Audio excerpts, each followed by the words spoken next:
Lit shaders, that's the topic of today's video. I'm going to show you how to write them using URP in Unity 6. Now if you don't know what are lit shaders, allow me to explain. Lit shaders simply mean shaders that include light calculations, or in simple terms, shaders that interact with lights. I'm Digvijaysinh Gohil and welcome back to the third episode of this Shaders for Programmers series. Alright, that's a lot of talking. Now let's get down to the business. Alright, I have this scene. Now first, let's create a shader. So, create shader. And it doesn't matter what I choose because I'm going to write it from the scratch anyway. So let's try standard surface shader. I'm going to call it my URP lit. Then I'm also going to create a material for my shaders. So select the shader, right click, create material. And I'm going to call it my URP lit and assign it to my sphere. Okay, and double click to open my shader. Alright, I have this shader. Now I'm going to delete the sub shader block.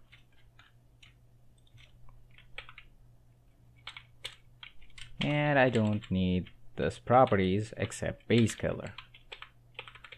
Alright, now I'm going to create a basic unlit shader which I've explained in the first episode, so I'm going to go a little bit faster this time. First, let's go sub shader block. Here I'm going to give tags.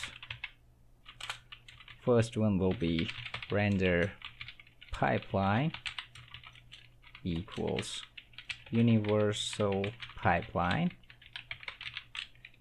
Then render type will be opaque and the render queue will be geometry. Then I'm going to create a pass block. Let's give a name forward pass. Then I'm going to create my HLSL program block.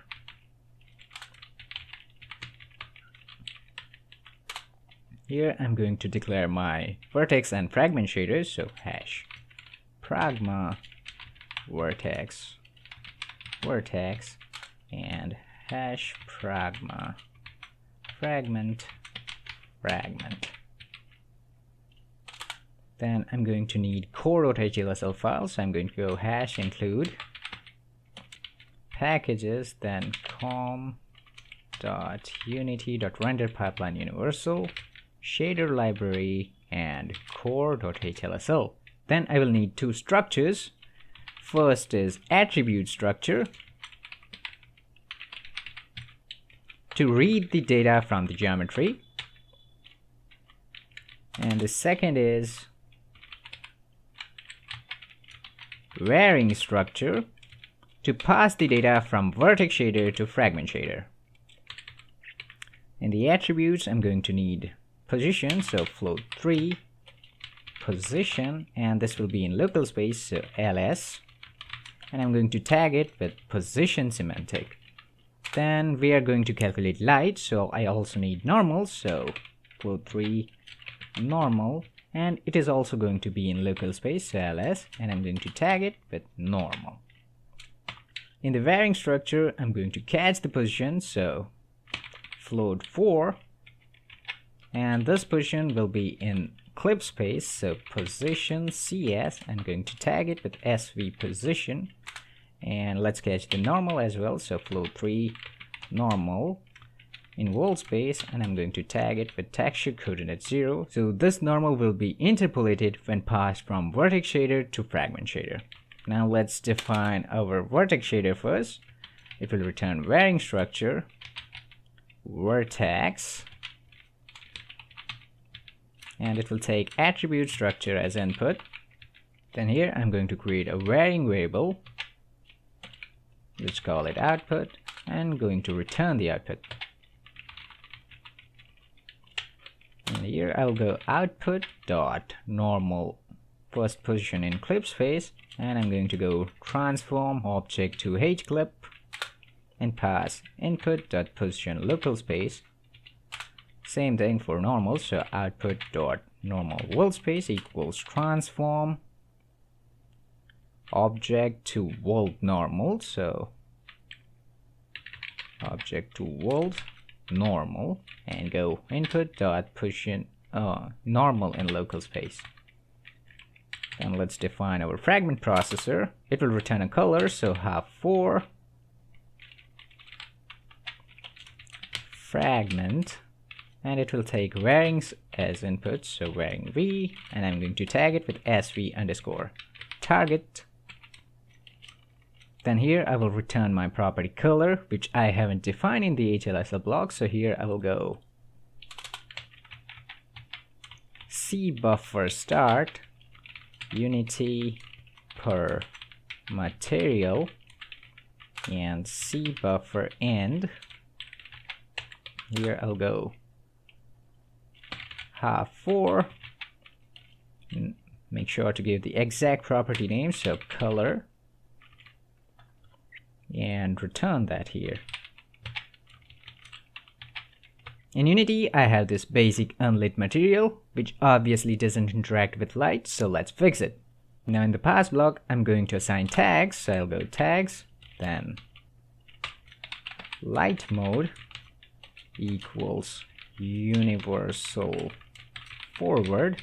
And I do believe that this tag is not necessary for our shader to work, but I'm going to write it anyway. And at this point, we are in a territory where we are on our own. There is no proper documentation. And I doubt that there won't be one anytime soon, because shader graph is now the new streamlined way of writing shaders. For now, URP scripts and shader files are the only documentation. And now to make my shader interact with light, I need to enable a keyword called forward plus. So if you look at URP's lit shader, you will probably see something like pragma, multi-compile, then a keyword, so forward plus, but this line will create two variants of my shader, one with this keyword enable and one without this keyword. Now I don't really want to create variants of my shader, I just want to enable this keyword, so instead of going multi-compile, I will go shader feature. Then I'm going to include another file, so just duplicate this, and this time the file will be lighting.hlsl. Now there are various lighting models such as Lambertian lighting model, PBR, but the most traditional and the simple one is called Blindfong lighting model. In Blindfong lighting model, only diffuse and specular lights is going to be calculated, and I do believe that it is the most used lighting model in older games. So in this example, I'm going to use Blindfong lighting model. So in the fragment shader, instead of simply returning color, I will call a function that calculates Blindfong lighting. But first, I need to pass some data. For that, I will need input data. I'm going to call it lighting. And now I want to initialize the structure's members, so I will go 0, and then I need to cast it, so input data. Same thing, I need surface data structure. I'm going to call it surface. And same thing, I need to initialize that, so cast to surface data and 0. Then instead of returning this color, I'm going to call universal fragment blindfong, pass in the lighting and surface structure. And now if I head back to Unity, our sphere is completely black. That's because I had to define the values here. So first let's define lighting data. So lighting dot position wall space. Now right now I only have position in clip space, and there is no easy way to convert it back to wall space. So I'm just going to create a new member in my varying structure. Go float3 position and wall space. I'm going to tag it with texture coordinate 1 so that can be interpolated in my fragment. Then here I will go v.position wall space. And in my vertex shader, I have to go output.position wall space equals transform object to world and input.position local space.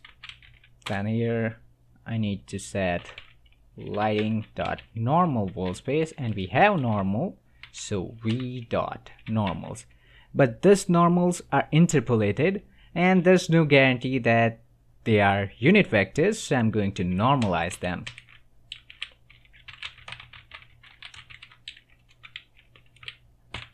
Then I'm going to need lighting dot view direction world space, and I can get that by calling get world space view direction and pass in the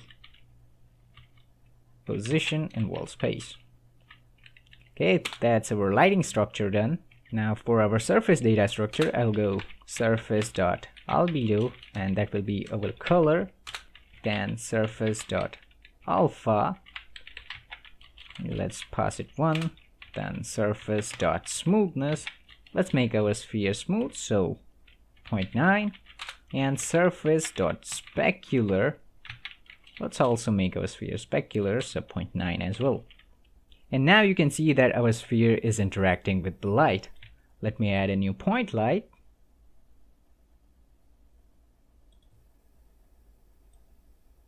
So yes, my sphere is interacting with both lights. But if I look back here, the back side is totally black. So let's add ambient light on top of our final light color. So in the shader, I'll simply go plus unity ambient sky, which will return the ambient light from the skybox. And now our sphere is nicely lit. Now we have an issue that there is no specular lighting on our sphere. Why is that? Well, if we head back into this blendFong function, inside it there is this calculate blendFong function call, and there it is using some defined keywords to calculate specular light. So I need to define this keyword in my shader file, so I'm just going to copy this, and here I'm going to go hash define and just paste that. And if I head back, now back in the Unity, I can see the specular highlights. Pretty cool. But there are some other issues as well, like my sphere is not casting nor receiving any shadow. So let's fix that. First, let's fix the receive shadow issue. For that, I need to go to my fragment shader and go lighting.shadow code, transform world to shadow coordinate, and need to pass position in world space. Then I need to enable a couple of keywords, so I'll just head back up here and I'm going to go hash pragma, then shader feature fragment this time. Then I need to enable multiple keywords, so I'm going to go underscore, then underscore main light shadows, then underscore main light shadows cascade, and underscore main light shadows screen. And now my sphere is receiving the shadow, but it is receiving shadows for only direction light and not the point light. So first I'm going to need to enable the shadows for the point light. And you can see that the sphere is not receiving shadow from the point light, so let's fix that. For that, I just need to enable another shader feature, so I'm going to go pragma shader feature fragment, then underscore additional light shadows. And now my sphere is receiving the shadow from the point light as well. Pretty cool. Now let's make our sphere cast the shadows as well. And if you remember, in the first episode I've told you we need to create another pass to cast shadows. So today let's see the example. Okay, in the shader I'm going to create another pass, so pass, let's give a name shadowcaster pass. Then I need to give tags, so light mode equals shadowcaster, and this tag is important. If you forget this, your shader won't work. Then here let's define my HLSL program block. Then I'm going to copy all this up to the fragment shader and paste it. in my HLSL program block. Then here just return 0. Close the curly braces. Then we don't need the C buffer block, so remove that. Don't need this lighting, so remove that. I don't need any of this pragma statement. Then in the varying structure, I don't need normals and position in world space. And let's get rid of these lines as well in the vertex shader. Then here, instead of this transform object to edge clip, I'm going to create a new function, but first I need to include a new file. So I'm going to duplicate this, and this time this will be shadows.hlsl. Then here I'm also going to define a variable flow3 underscore light direction, and this field is going to be populated from the URP. Then here let's create a function that returns float4. Let's call it get shadow position h clip, and it will receive attribute structure as input.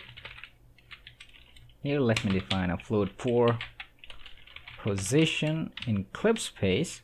I'm going to assign 0 for now and return position. In the vertex shader, let's call our new function, so get shadow position h clip, and pass an input. Then in my function, instead of this 0, I'm going to call apply shadow bias, and here I need to pass position in world space, normals in world space, and light direction, which is also going to be in world space. So first let's declare some fields. So float 3 position in world space, and I'm going to get the position by going transform object to world, then input dot position local space. Same thing, float 3 normal world space, and then transform object to world normal, input dot normal in local space.